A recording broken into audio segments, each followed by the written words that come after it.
Okay, hello everyone. So my name is Yuniesky.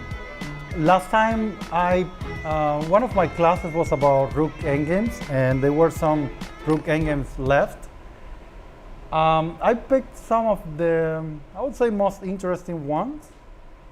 But today will be a mix of endgames, Rook endgames, and also I will pick other positions, mostly from strong games. And then I will explain one of like the ideas, and the most important thing is to understand the ideas.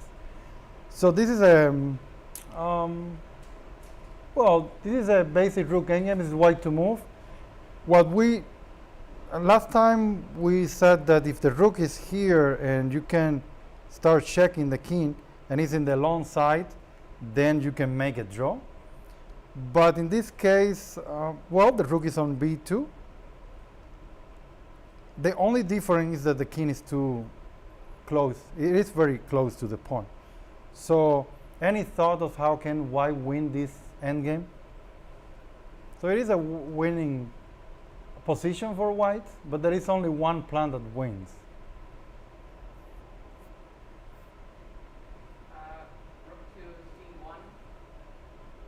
C1 or F1. So C1 is here. F1 here. Yeah. So this move, it looks like it looks like the best move, right? So you're cutting the king off, and that was the idea that we talked about last time. That if the Rook is in the long side, then you can make a draw here. So let's say E7. I will check everywhere here. King B6. No, king b6 is not possible. Like king d6, check. Let's say king c5. You can still check one more time, and the king has to chase the Rook to make some progress, and then I will go and attack the pawn. So in this case, that's why it's important to know the previous one, that if the Rook is here and you can check, then it's a draw. Well, let's go back. Any other thought?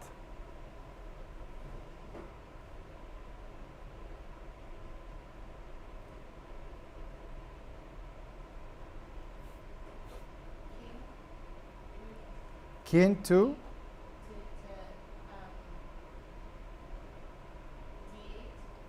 king to d8. The plan is to do the same, right? E7. Well, if you can play E7 here with your king on d8, yeah, you will win the endgame. But if I check you here, and then I check again king c6, we are going to get mostly the same position, and Rook b2.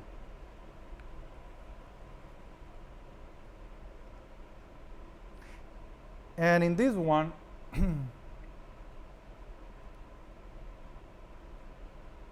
well, the king is on g6, and this is an important point. With the king on g7, this is probably draw.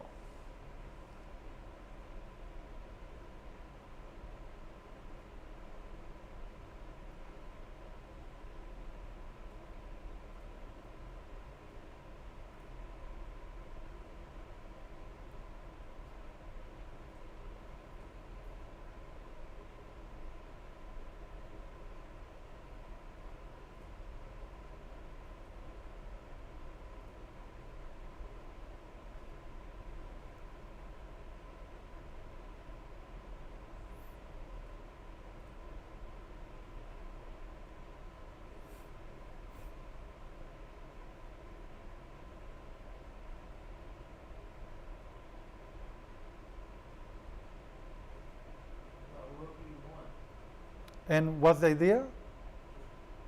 Put the Rook on the same file with the pawn and march the pawn in. Yeah, to help the pawn to go e7, e8.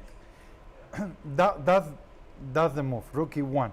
And the thing is, with the king on g7, black can still play king f8 and king e8. But with the king here, you are playing e7. Now it's too late for this plan, because after e7, then you are just promoting in one move. Now I check. the king will go to e8, and after the rook goes here, well, same thing. It's too late because e7, and then you are playing king d7 next move and promoting. Let's look at the next one here. So now if the king is not on, oh, is the move here? But this is the type, oh, he's here, okay. Yeah, but a lot of answers. Well, the difference here is the king is on f7, and then the other one was on g7. So we know that this doesn't work. King e8, king d8.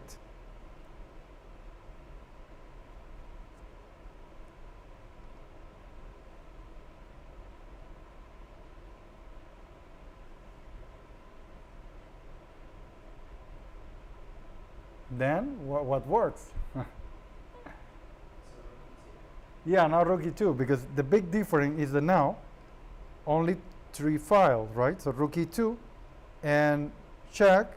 The king, let's say, go here, check, king here, rook a1. But yeah, the separation is for only 2 files. Now after rook check, this is just an easy win. And the king goes to b7.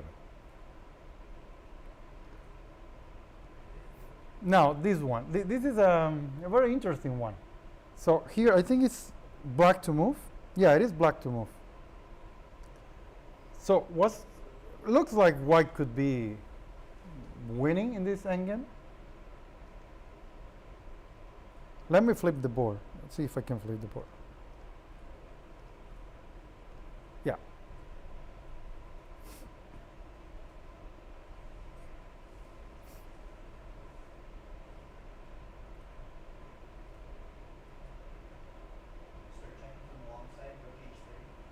Here?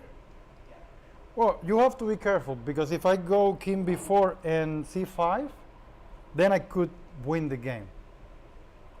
And also there is not, because I have my pawn here, that plan doesn't work. Let's say check, then I go king b4, and you don't have more checks, so I could try to push the pawn. Right, and if I pin the pawn, do rook h4 after that? Or rook h4 after check. Right. Well, if rook h4, then I will continue moving my king. Let's say king here, and And then I'll keep check. Oh, right. and then yeah, pushing my pawn.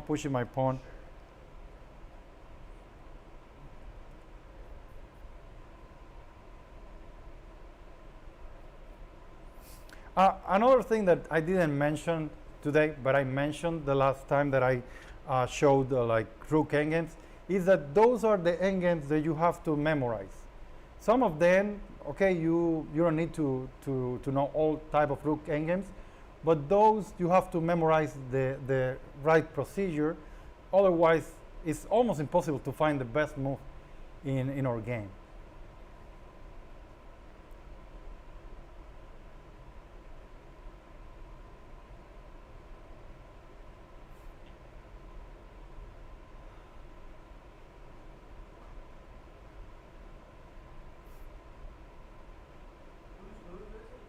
It's black to move.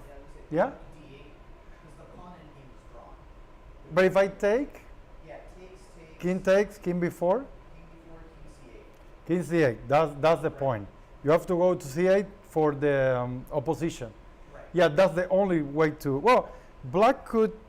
No, actually, that's the only way to equalize, because if you use this, sometimes you can do like this, for example, and then king b4, check here, then rook c8, king here, check. You go a6, rook c8, and if the king goes back, rook b8. But in this case, rook d4 is a big problem. That's why you have to play the move that you said, rook d8. That's the only move. Rook d8. Let me promote this. And then the rook has to move. If the rook moves, then it's easy, right? Because then we bring the king to here, and we bring the king to in front of the pawn. So rook takes, queen takes, and it looks like trading rooks is not something that we want to do when we are down a pawn in this type of endgames. But after king b4, we have this only move, king c8. We have opposition.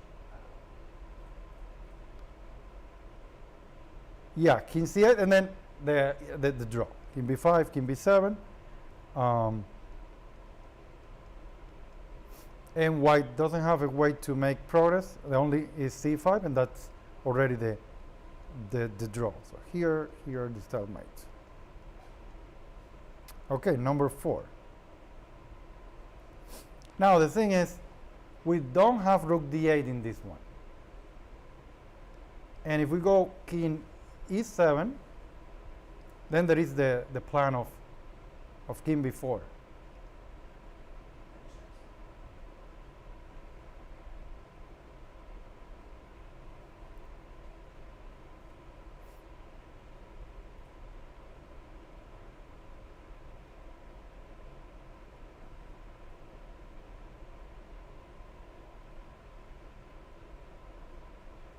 Oh, let me flip. It's black to move. Yeah, sorry. Let me flip the board. Oh, no, it's white to move, actually. But it's with black's perspective. So king b4, if, let's say, c5 here, which looks good, c5, then white has so black has a easy procedure for the draw.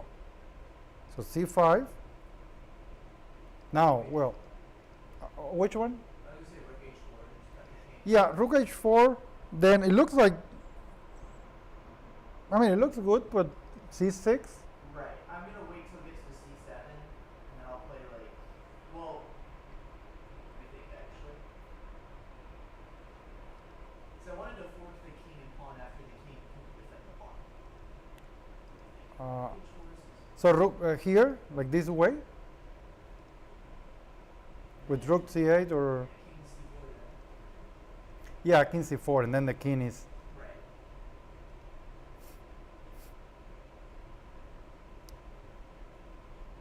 Yeah, that's why it's good to know like the procedure to equalize. Well, we already know with the pawn on c4, rook d8, equalize. Now with the pawn on c5, so this is c5 here. Yeah, this is the same, right? Yeah, with the pawn on c5, our first thought must be, what if we do the same? Let me flip the word here. What if we play king e7 and rook d8? Because the big difference is king e7, king c4, rook d8, take. Now we don't need king c8. We will go king c7.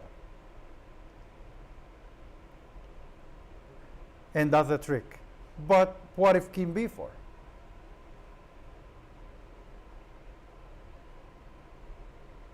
So it is too late for this plan of king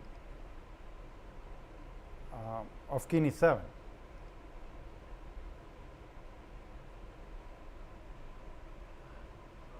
Rook h4. Here, Yeah, the king b5. yeah, but then king b5 and c5. Rook b8, and just check the king, King a5, and then I'll keep checking, king b5, keep checking. king a6, Right, and now attack the pawn. And then attack the pawn, back. king b5. Oh, no, I know. rook d4. Yeah, instead of king b5, rook d4. So the king is here, your rook is here, rook d4.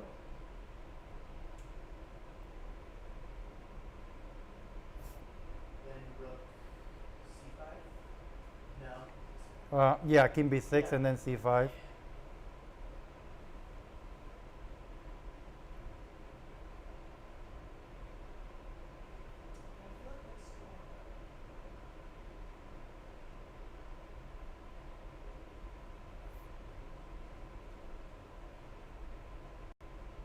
But you are almost there. And what is interesting is that you cannot defend. Usually we have to defend behind the pawn. But in this, when the king is completely cut off, we cannot defend here. Right. So we have to defend with the plan that you mentioned with rook c8. That's the only plan. But after rook d4, then you have to find the only move.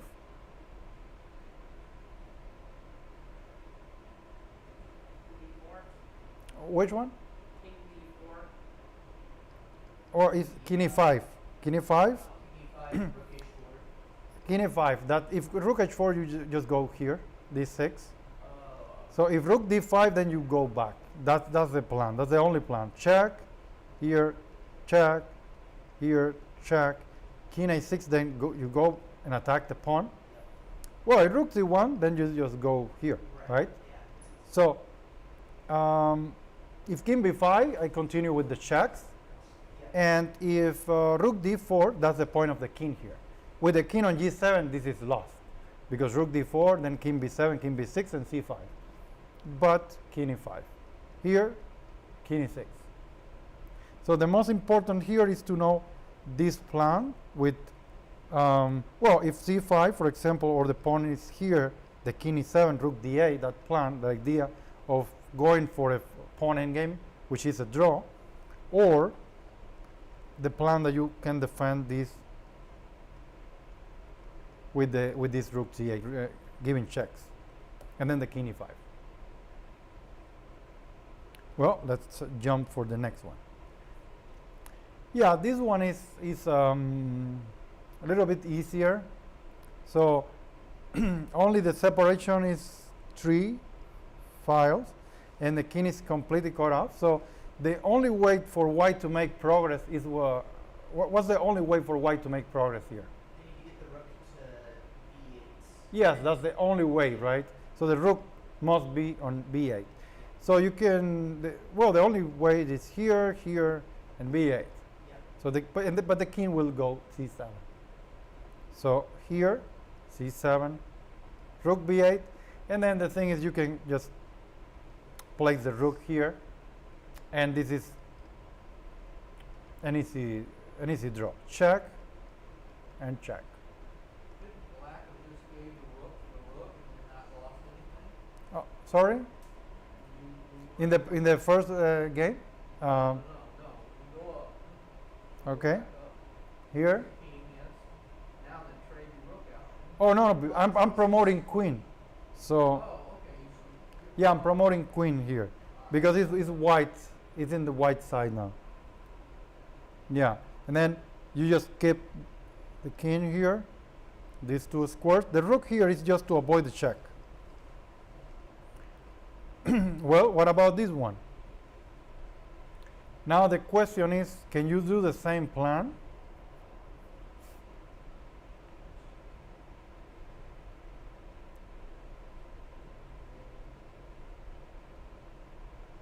No. No. You don't have enough time.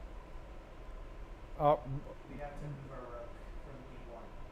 We have to give the b file. But I don't know if that's still drawn. Okay, that's a good point. Is it a draw or a win for white? It's white's move. Yes. So we have Let me check. Let me check. Yeah, it is. Okay. Yeah. But even if it's black to move, black is gonna just continue here, rook b3. Yeah. The bridge, well, like putting the rook here on b7,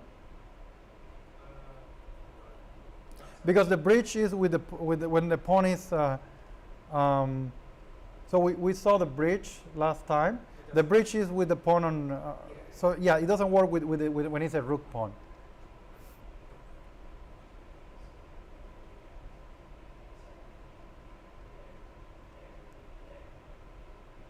Oh yeah, this is drawn.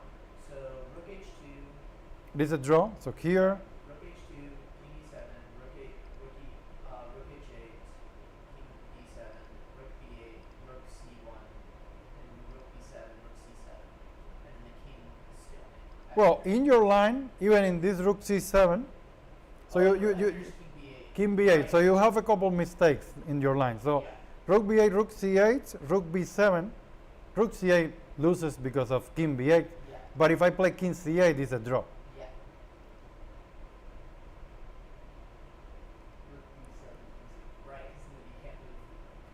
Yeah.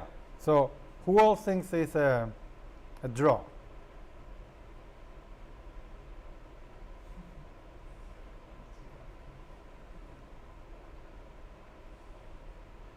think it's playing. It is a win. Yeah, I think. How is a win? All right, rook to a7. Here. Oh, a7 is here, no? No, it is a2. a7 is the pawn is on a7. So h2 here. Yes. Yeah, king e7. Okay, and then. So the same procedure like rook h8, king d7, rook here, Yes. then rook yeah c1 or a1, and then Well. And I don't know. King B7. then king b7.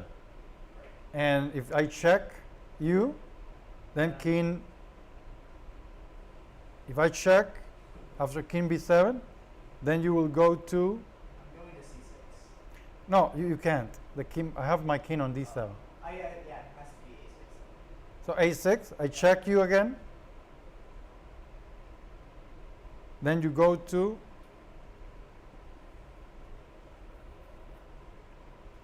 If I run the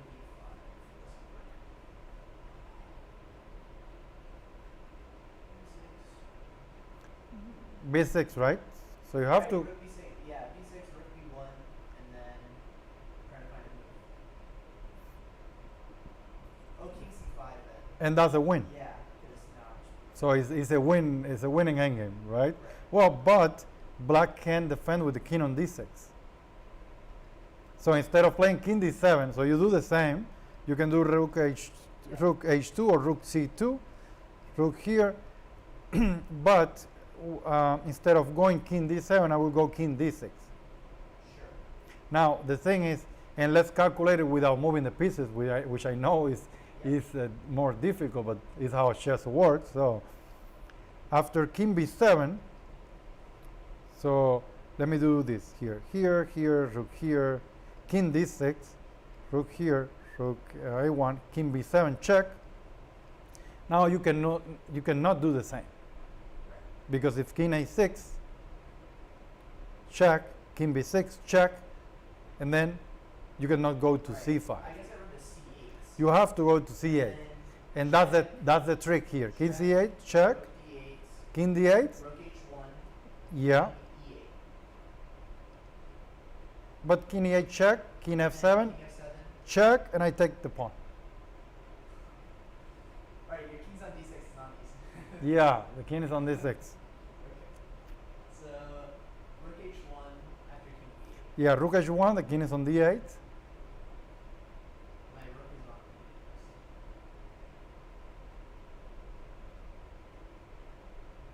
I check on B6. You check where? Check on B6. You check on b6, and I go king c5. And then Rook E8. Rook E6, I mean. Rook E6, so I can go Rook E8. Or rook e6 here. So I can go Rook E8. Yeah, but then I go back here, and I'm attacking the pawn from the back, and after rook e7, king b6, And that's lost. and that's a draw.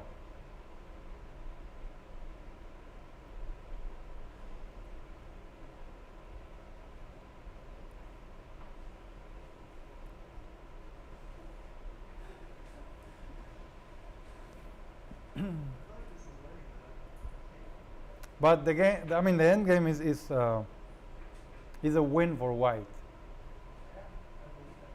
Yeah, and yeah, so the king is here, king d8, king d6, Yep. rook b6 check, king c5, and now is when you have to find the winning move here. The rook is on h1, Yep. black rook.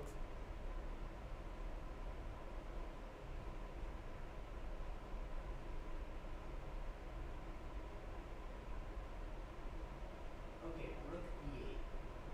Rook b8. Rook B8. And then I'm gonna go. But that was like the same thing that you said before. Remember, check, check, and then I take the pawn. Oh no, you said king e8, but it's the same idea. Like check, king c7, e7 or d7, then check on h7, and I take the pawn.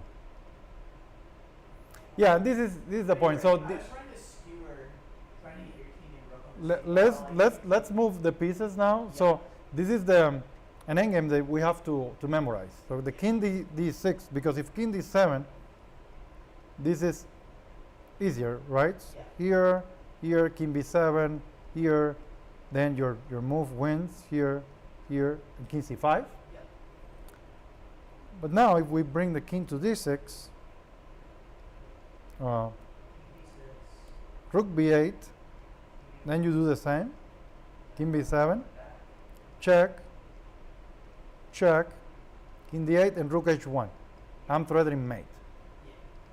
But the only move to make progress here is rook b6 check. Right. If you go here, yeah, check, Check. and then check, and I take the pawn. Right. So rook b6, and then king c5. And this is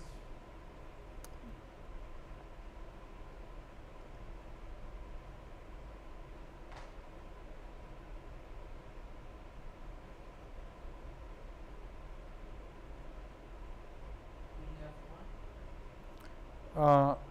Could you repeat that, please? So king here, Yeah, F1. but the rook is oh f2 here. Oh, never mind. Is black move? White. No, it is white, but the rook is hanging, so the pawn is going this way. So if you go here and I take, you cannot promote it still, promote queen because of rook check.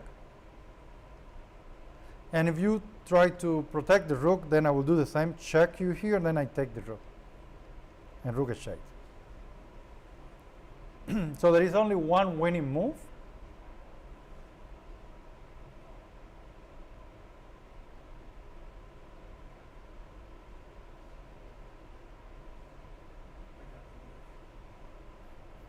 You sack your rook? How? What is that?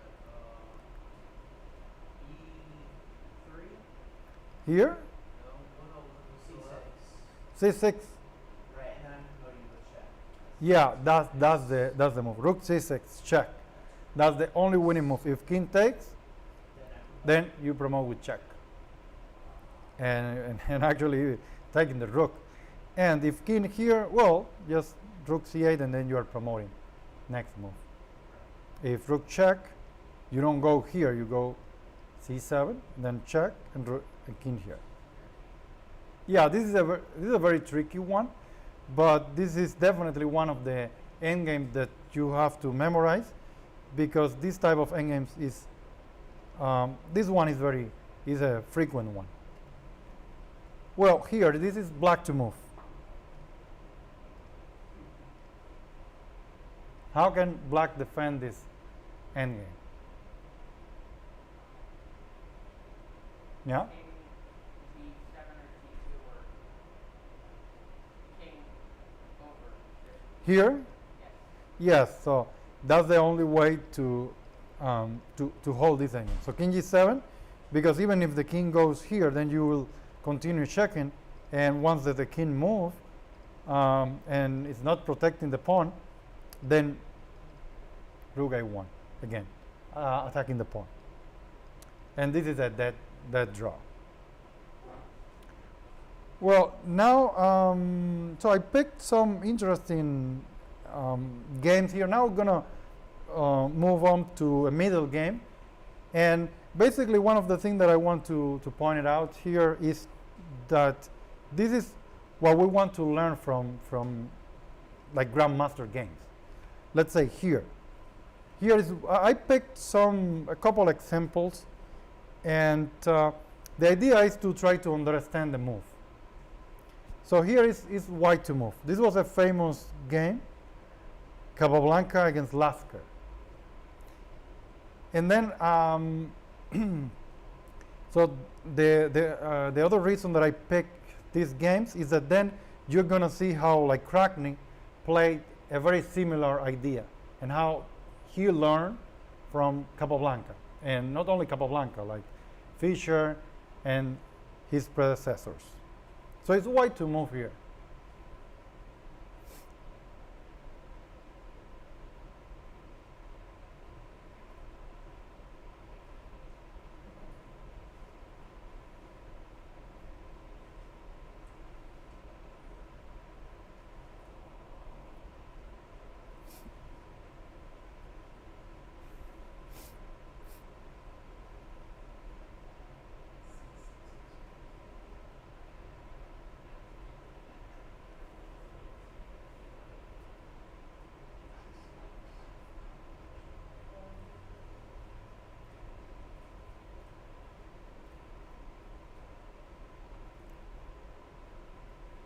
I'm not getting any move from the chat.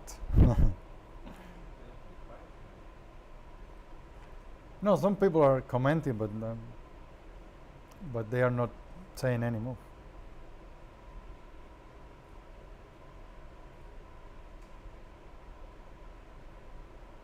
Okay, it's white to move. Well, I got one. Well, that move looks interesting, but it is not the move of the game. I don't think it's the best move either, so it's just interesting.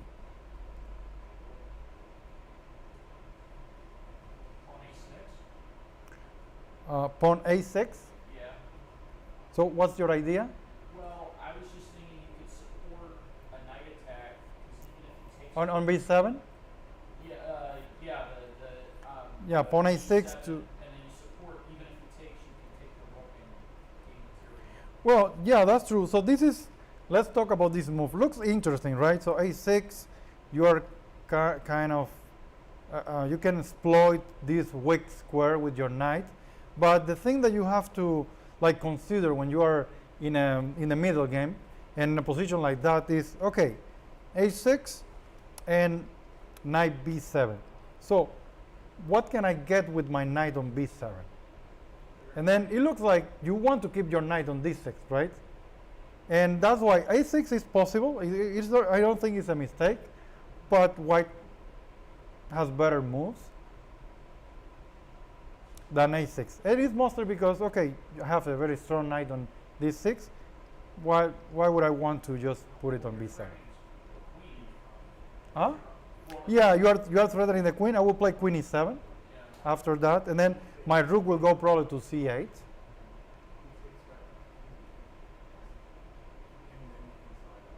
Yeah, it is definitely an interesting idea. What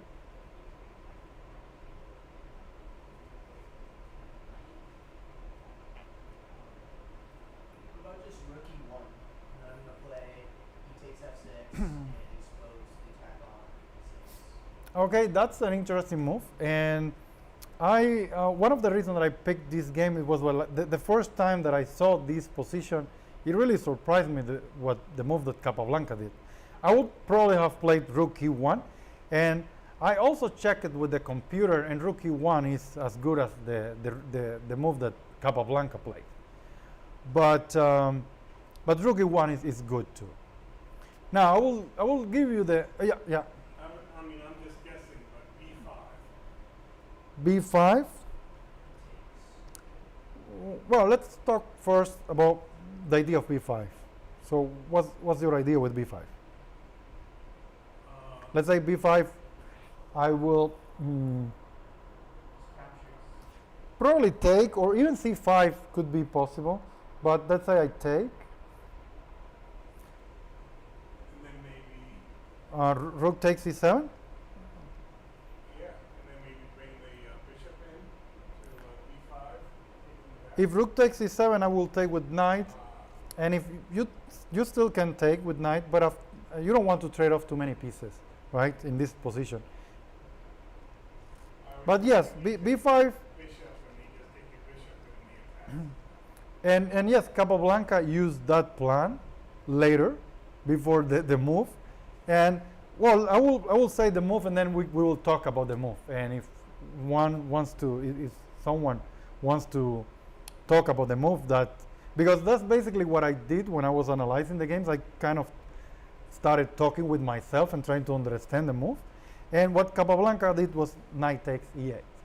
Now, who can think in an idea of trading a powerful knight like this one for a bishop on e8? He just wants to get his other knight. So king takes, and then and knight d2, and we're gonna get our other knight. but do you think that you have already a knight on d6? Do you want to spend more tempos to get your not the other knight? And even if you do it, well, e5 is hanging. But let's say I could try to place a knight on f7 Sure. to do it. I guess the argument is the knight on f3 is like superfluous because both of the knights want to be on d6. Well, the whole purpose of these trades is this bishop and light squares, and that's why I picked this type of position, because it's a very interesting position, and this is the type of things and the type of ideas that we have to learn from the middle game. So knight takes e8. So the whole point is, after this trade, light squares are weak. And why they are weak? I have my bishop here. Now, the bishop, yeah, so this is a powerful knight. Another argument that we can make about this trade is, well, this bishop is coming to h5, and this bishop is not active now, but it will be. So why not to trade off? But the main idea is that after this trade, then all light squares will become weak. And now, well, Capablanca wants to open up the position because you have the bishop. Then pawn takes. Lasker too with this pawn. This is another idea or interesting idea that we can think of. So why Lasker will take with the pawn that weakens the king and not with the knight? e6 would be a permanent. Yes, so that's the point. e6 and e5 square, right? So e6 and e5 square. That's why Lasker 2 with the pawn. But just going back a little bit, so rook e1, I checked with the computer, and it's also mostly the same evaluation. Knight takes e8, but this is, I would say, it's easier to play. Now Capablanca played the b5 that you mentioned before, and the whole idea is to open up the position now that you have the bishop. And e6 is still weak, so the plan is g3, rook e1, and bishop h3, or could be even bishop c4. So that's the point. Now, well, we know Capablanca. I already mentioned the idea. Now let's move on to the next game. It's white to move here. Also, you can think that you can see that the pawn structure is similar. The only change here was the pawn. It's now on c5 and before was on e5. So this was a game played by Kramnik and Dreev.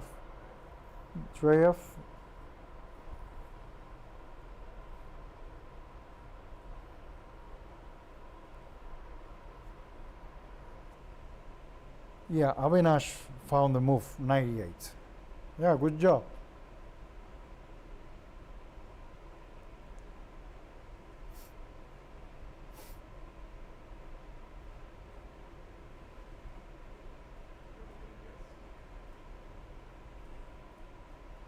Knight to d6.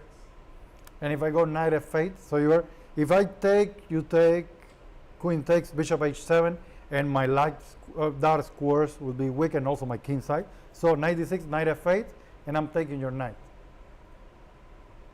So knight d6, knight f8. Oh, you gave up? Huh? You gave up? No, I'm still. Oh, thinking? Oh, I'm okay. still thinking. I can't Okay, think quite because, straight. yeah. Like knight d6 and then knight takes c8. So knight d6 is the first move, yes, and then knight c8. See, Right. if we learn It's easier to find credit. after we know the idea, right? So knight d6 is the move, strong move. Knight f8 is, knight f8 must be played, right? So if bishop takes, pawn takes, queen takes, bishop h7, that square are weak, and also the whole king side. So knight f8, and then this move, knight c8. So this is definitely the bad bishop, like the worst black bishop, right?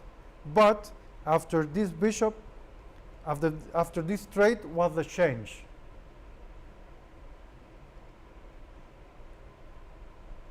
So what changed in the position here? The point is that e6 is going to be permanently weak. Yes, Bishop f5. like a permanent weakness. And your bishop Yeah. now will be stronger. That even this is a bad bishop, but black could play, I don't know, bishop d7, bishop e8, bishop g6. Now that won't happen. And so one plan will be rook e4 here and put pressure on e6. And this is like, it's not that knight d6 is the only best move here, but it's the, let's say, the strongest one. And it's the easiest way to play for white. Knight d6, knight f8, and knight c8. Now, something similar happened here. I should have picked, I think,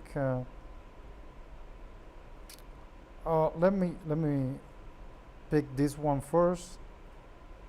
Yeah, so this game. Let me put it here. So Lasker.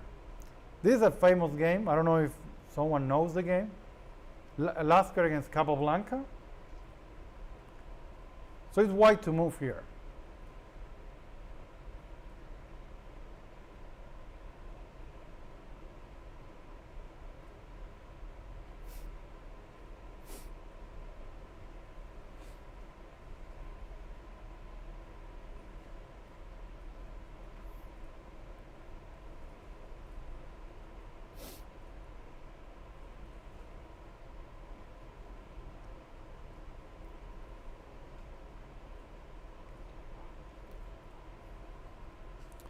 So yeah, Tushar Khan found the move. No, this is not the game that the two knights against two bishops. So James Dugan, that's not the game. Pawn f5. And what's the idea? My point is just to make your light square bishop terrible. Because it's an open position, so I'm going to try to close it down, play maybe pawn g4. And yeah, and then and Close the bishop. yes, and any other. So after the plan, the f5, any other plan for white besides g4, the one that you already mentioned? I mean, long term, I can go knight e2, knight f4, knight e6 if I want. But without, you could do it without this bishop. So, but with the bishop, that's not like. I know that you said long term, but Yeah. Another plan, I can go g4, g5. yeah, that's a well, that's an idea. G4, G5. F5 is the first move, and it's the strongest move in the position. F5. Yeah, the idea is basically you are playing against this bishop. This is probably the strongest bishop that black has here. This is not a bad bishop, but this one is the strongest. And you are placing the pawns like in light squares. Now black has an advantage here, which is the bishop pair, and that's why Lasker. Yeah, bishop f4 was the move that I was expecting you to say, like bishop f4. You want to trade off the bishop pair, and even though that here these are double pawns, so Lasker trade off bishops, and yeah, the point is eventually you can take. And actually, Lasker went to e6 with his knight in a long term and did the plan of e4. Now d6 is weak, and well, let's say black has a couple of weaknesses, e6, d6, and this is the best plan, f5. Now if we jump for Fischer's game, so it's white to move.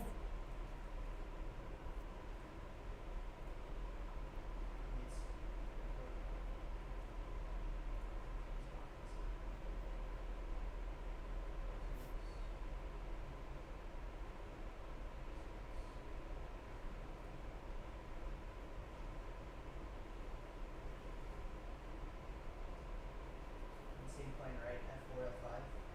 F4, f5. F4, F5, the same plan. And yeah, that's the idea.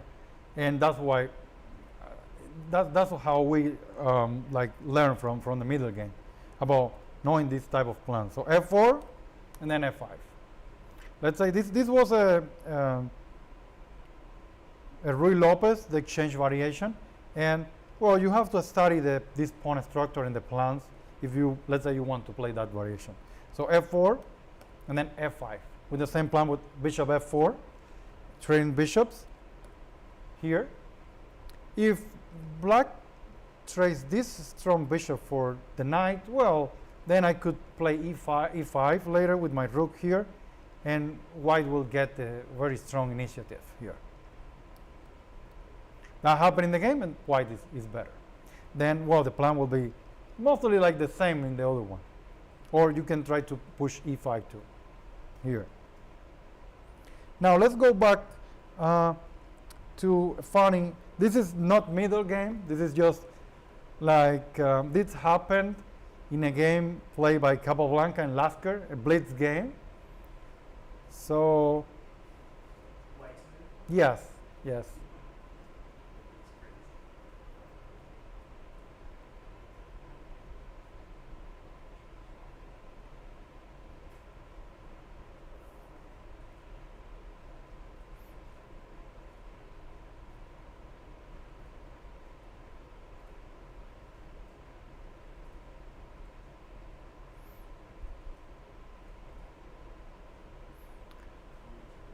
Well, answering to Great Wolf. So you play f5 in the position that I talked before, because you are playing against the other bishop, the light square bishop, and yeah, e4 will be a weak pawn. But if you look the position, well, it's not that weak, so you can easily play rook a1. So knight takes f7, knight takes rook h8. So knight takes c7. Right, Knight takes rook h8. here. No, if I take the knight, it's stalemate. Yes. rook So h8, if knight takes, king c8. that's the Yeah. move. That's a beautiful, yeah, knight takes, and then rook a8, sacrificing the rook. And it's the only way to win here. Otherwise, it's a draw, right? So if knight takes, well, sucks one. Then black has to give the knight. And that happened in a blitz game, which, well, and Capablanca found it. He found it, king takes, and well, and b7. Yeah, so let's go this position. Okay, it's white to move here.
but the queen on h4 is hanging.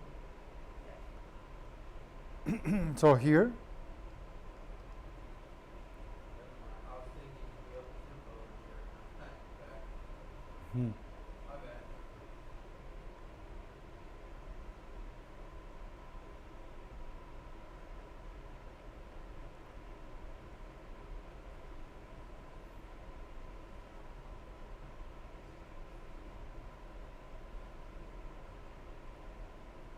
and this is like in a strategic position. I'm saying that because sometimes I show this position and I got some like crazy tactical ideas. Um, I was yeah, trying to make bishop h6 work, but it doesn't, sadly. I was trying to get it to work, but it doesn't. Or like rook e8, and I was trying to get it to work, but it doesn't work. oh, here. Right, I was trying to think of something Yeah. like rook No, this e8. is more in a strategic Right. position. I mean, I guess queen h6 stuff. And yeah, the reason I picked this one is, actually the move, the first time that I saw, it really impressed me. But it also tells why Fischer was a genius. And he was like a genius in this, not this type of position, but this type of like ideas, having this type of ideas. And let me help you out with this. So, well, you have to either move the queen, right? Or bishop g5. What the logical idea is moving the queen, right? But if you move the queen, that's not like a puzzle. And I mean, you move the queen. Why would you want to trade off bishops if you have the bishop pair? That's going against the rules. Now the thing is, if you consider a move like bishop g5, then you have to consider like advantages and disadvantages. So the disadvantage is, well, you are trading off the bishop pair. Okay, let's talk about advantages. What is this bishop g5 accomplishing?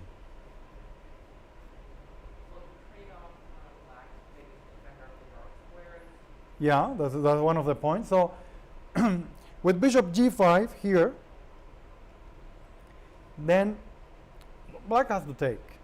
And here, well, now e5 will be weaker without the bishop. And basically not only e5, like most dark squares in the king side are weak. And after that, well, Fischer won an easy game. Basically, well, now you are threatening rook a8, and black has to take with the knight. And if rook takes, well, rook takes, and you get the file. And that was actually black has to do it, and that happened in the game. Then, like Fischer played rook a7 in in a similar position and won the game. I would say easily. It took him a couple moves, but the thing is, and I think Fischer was a master on that. So, like trading an advantage for another. So you are trading the advantage of the bishop pair, having the bishop pair, but you are getting another advantage. Sometimes you might think that is good and it is actually bad, because you are given a bigger advantage. But in this case, this is the strongest move in the position. And also, he's going against the rule here with bishop g5. So this is an interesting game that I played a long time ago, because it was 2010, I think.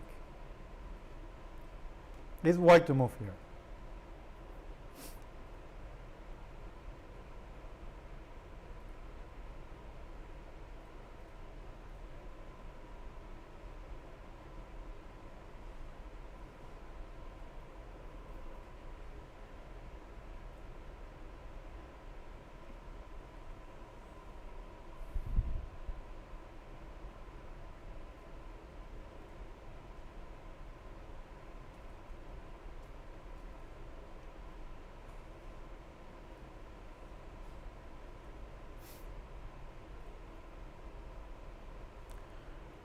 Well, Avisha says rook f8 in the previous one. If rook f8, I will trade off rooks, and then it's mostly the same position.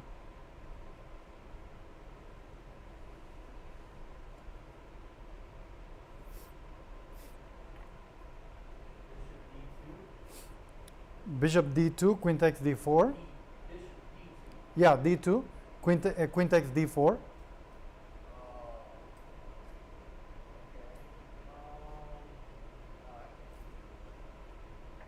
give up our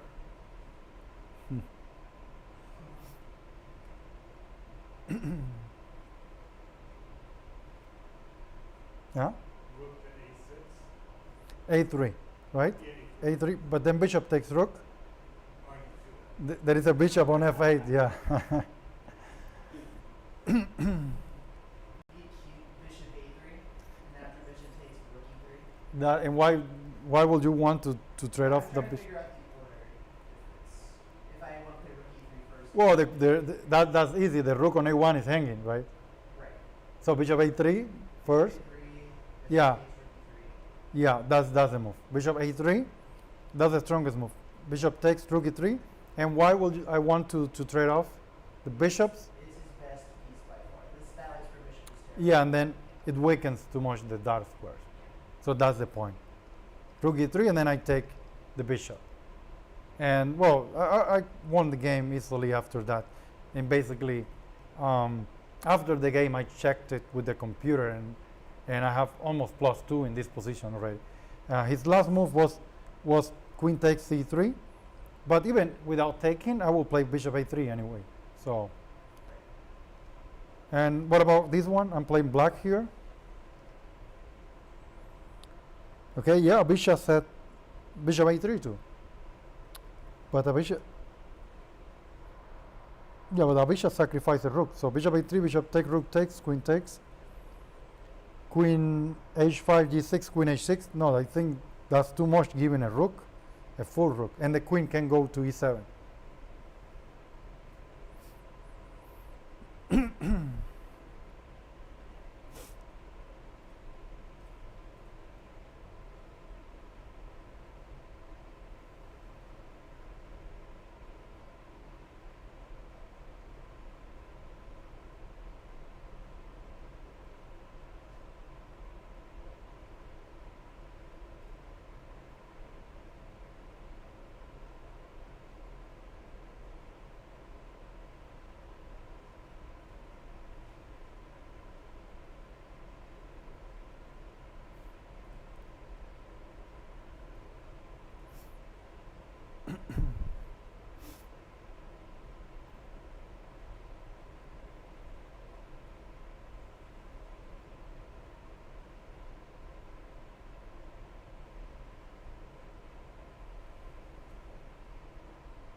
G6. g6 right now? That's Mm. my thought. Well, I was trying to make like queen c4 work, but it's bishop d2. And I have nowhere to go. yeah, g6 looks interesting. When I was playing here, I didn't think of opening up my king side. If g6, I could, with white, I could move my queen back probably. Pawn takes looks like an improvement for black. So yeah, g6 looks interesting. I think the move that I played in the game is slightly better, but yes, G6 looks interesting. G6, queen e3. Queen e3 maybe, yeah. And then the pawn's not anything? No, because the queen will be Oh, under right. attack after pawn takes. Yeah. And yeah, but still, I mean, you can move the queen, and now you are threatening this. I don't know, but I don't know.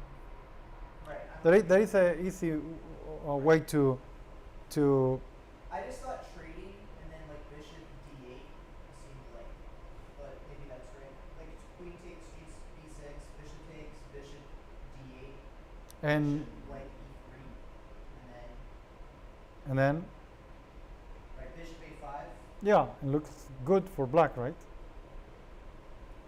The bishop is coming to c6, attacking e4, and this is not like that black is winning or something, but it's improving the position. Yeah, the best move is this one, queen takes, bishop takes, and then bishop d8, trading this bad bishop. If so, in the game, my opponent took it here, rook takes d8, and after this plan, here, bishop c6, I won the game. I would say, yeah, a little. I think after bishop c6, b5, and with the king on e7, I won the game easily. But if bishop e3, you mentioned bishop e3, Right. then bishop a5, and well, I think, I was calculating. and then bishop c6. So this is definitely better for black. Bishop c6, I'm Okay. taking I, it, I and had thought after here like knight e2, I thought there was gonna be like c3, b4. well, I guess you're right. After this, I have to go. and I knight can g3. go d5, yeah. Right, I have to go knight g3. Yeah, even I can go d5 right away also, but I would prefer play bishop c6 here, and I could change the plan and play bishop c7 b5 too. So that's another idea. Okay. Yeah, yeah. Well, the point is like, and also the two the two games have like the same pattern of trading the bishop in the right moment, and it was, I think, important for the result. So I don't know if I would have played another move, I would have won this game. But this is definitely a very strong plan. And this one, yeah, so bishop a3 is the only move that wins. After bishop a3, white is completely winning. Okay, yeah, so any question or comment? On the move prior in this game, were you already planning on bishop? Like, This one? no, the game you were just showing with bishop a3 Yeah. and rook e3. Were you planning bishop a3 regardless after queen takes? Like, if queen after, like, if let's just say. Oh, without taking on c3, you mean? Right. Yes, bishop a3, because you want to weaken all dark squares. So then that's why bishop a3 was coming. Even if you play, I mean, let's say you play a move like d6, and I take, and let's forget that the pawn on e6 is hanging, I will play bishop a3 anyway, because all dark square will become weak after that. So that's like the plan, following the plan. Okay. Okay? So, other question I had. So. Yeah. But in positions where, let's just say, like either light squares or dark squares are weak, but you do not, both sides don't have a bishop. So like in this case, neither side would have a dark square bishop. You would be more reluctant to trade queens then, right? So that you can use your queen to exploit the dark squares. Well, if you can use the queen to, I mean, if in any position, if your opponent has like some weaknesses and you have the queen, I think it's better to keep queens. Okay. Yeah. But like every position, that's Right, something. you So can't- that's something great about chess. Like you have to consider like each position individually, because it's difficult to say yeah like all the time you have to trade off and all keep the queen of the board, because that might be the case that it's better to just trade off queens and the end game is completely winning because something particular in the position. So it's difficult to say. Well, that's a good question. Yeah. Well, any other question? Okay, yeah, well, so thank you everyone for coming. Yeah, thank you. And thank you everyone here on the chat. Bye, and I will see you next time.